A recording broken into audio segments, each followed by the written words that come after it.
Yang sama-sama kita muliakan Al-Mukarramudil Mahatmurul Quran beserta keluarga beliau yang mudah-mudahan selalu dipanjangkan umurnya, dimudahkan segala urusannya, amin Allahumma.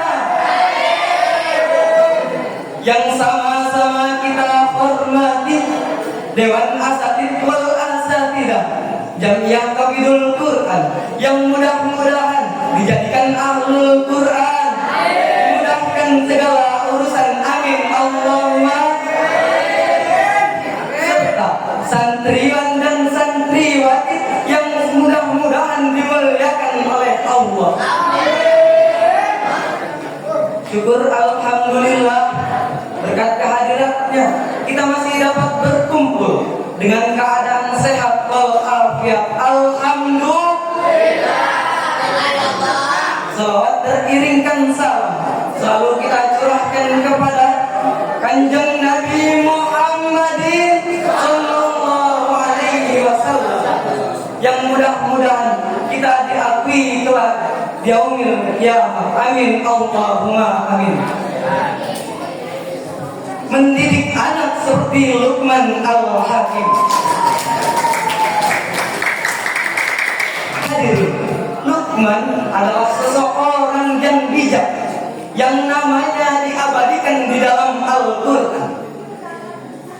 Di antara nasihat-nasihat yang disampaikan kepada anaknya adalah agar selalu bersyukur dan bersabar kepada Allah Subhanahu wa taala. Menurut Luqman, tidak pernah ada takdir yang buruk karena semuanya sudah diperhitungkan dengan matang oleh Allah. Dikisahkan dari Sa'id bin Musayyab bahwasannya Luqman memerintahkan anaknya untuk meyakini bahwa apa yang diberikan oleh Allah, baik yang disukai maupun tidak, sesungguhnya itu adalah yang terbaik. Ia juga memberi nasihat dengan akhlak terpuji, sikap yang baik, serta ucapan maupun tingkah lakunya, sebagaimana nasihatnya yang ada pada firman Allah di dalam Al-Quran surah Luqman ayat 17 sampai 18.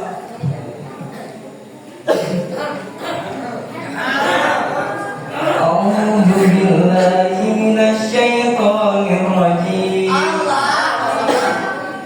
Bismillahirrahmanirrahim. Ya bunayya aqimis salata wa'mur bil ma'rufi wanha 'anil munkar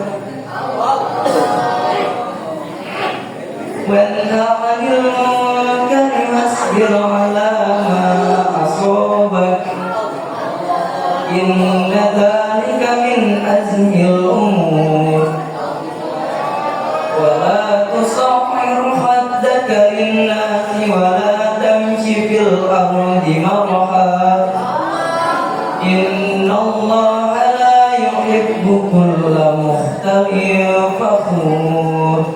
Shadaqallahul azim. Wahai anakku, tegakkanlah salat dan suruhlah berbuat yang ma'ruf dan cegahlah dari yang mungkar, serta bersabarlah atas apa yang menimpamu. Sungguh pada yang demikian itu termasuk urusan yang diutamakan. Janganlah memalingkan wajahmu dari manusia karena sombong, dan janganlah berjalan di bumi ini dengan angkuh. Sungguh Allah tidak menyukai orang-orang yang sombong lagi membanggakan diri.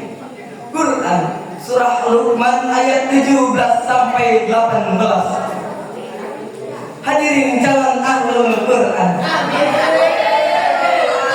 Ayat tadi menjelaskan bahwasannya Sayyidina Luqman memerintahkan anaknya untuk mendirikan sholat, berbuat yang ma'ruf, dan menumbuhkan sikap sabar ketika kita mendapatkan cobaan dari Allah, serta menjauhi sikap sombong, angkuh lagi membanggakan diri. Hadirin, adapun cara menyapa Sayyidina Luqman kepada anaknya yang diawali ya bunayya, wahai anakku, menunjukkan bahwa Sayyidina Luqman adalah seorang pendidik yang bijak dalam memilih tutur kata yang disenangi oleh anaknya. Ini artinya pendidik harus pandai membuat anaknya merasa nyaman, dicintai, dan diperhatikan ketika ia mendapatkan nasihat. Hadirin rahimakumullah, Sayyidina Luqman juga pernah berkata kepada anaknya yang ada pada kitab Bahru Ad-Dumu halaman 152. Ia berkata dengan tegas, wahai putraku, barang siapa yang menyayangi maka ia akan disayangi, barang siapa yang diam maka ia akan selamat, barang siapa yang berbuat kebajikan maka ia akan beruntung, dan barang siapa yang tidak menjaga lisannya sesungguhnya ia akan menyesal. karena itu, jaga lisanmu sebelum penyesalan menghantui dirimu. Jadi kesimpulannya, didiklah anak seperti Luqman Al-Hakim, karena sikap kita akan menjadi patokan bagi didikan kita semua. Oleh karena itu, mari jadi pendidik dan didikan yang bijak dan terbaik. Mungkin cukup sekian. Akhirul kalam. Wallahul muwaffiq ila aqwamit thoriq. Wassalamualaikum warahmatullahi wabarakatuh.